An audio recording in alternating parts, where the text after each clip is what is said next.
presentation. 3, 2, 1. Feminism has achieved a lot over the past 100 years. That prop presents a world where these improvements get put down and weakened with no benefit whatsoever. In this speech, 4 things. 1, framing. 2, first argument, how we are literally limiting women's position in this world. 3, second argument about limiting men's ability to engage with their own freedoms. And lastly, some necessary ways. Our second speaker will also present third argument about how this redefinition will harm feminist movements as a whole. Okay, for framing, we've got 2 points. Point 1, where do these gender roles come from? Point 2, what has feminism historically fought for and how did they achieve it? We tell you that gender roles come from a variety of backgrounds and cultures all over the world. The most common thing between them is that they are all upheld by patriarchy, right? This includes masculine and feminine roles. What we are trying to say is that as much as patriarchy has tried to uphold gender roles for women, they are also pressuring men into abandoning certain lifestyles and hobbies. E.g., like how being a stay-at-home dad is seen as a bad thing when it shouldn't. Feminism in itself is not a movement promoting femininity. Feminism is normally a movement promoting gender equality and overall abolishing the concept of gender roles who come up as like masculine or traditionally feminine.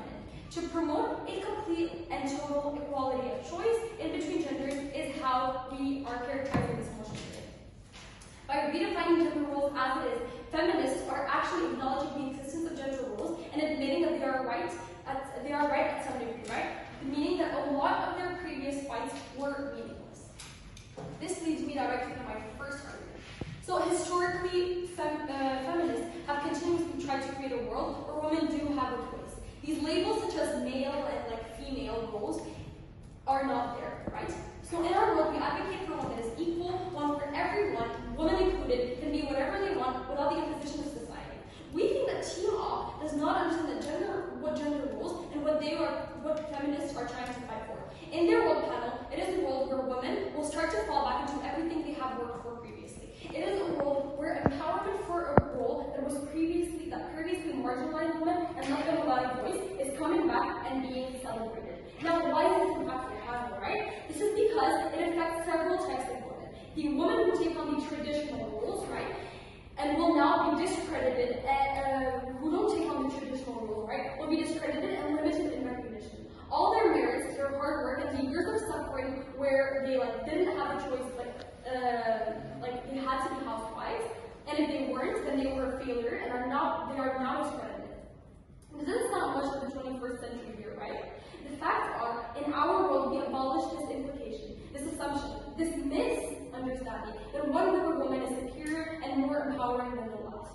In our world, it is one of choice, where women who are housewives can be housewives of peace, where women who want to seek out jobs are celebrated, and where men who also want to be stay-at-home dads or stay-at-home husbands are also celebrated. But where more common, we tell you on our side of the world, is that Team Op's world is one where these norms literally pigeonhole women and leave women with a very small choice and a small part of society. You are actively stripping them from their freedom to choose what is empowering to them and what society deems them to be, right? Side Op's world is one where women's personal empowerment from taking on mainline role conflicts with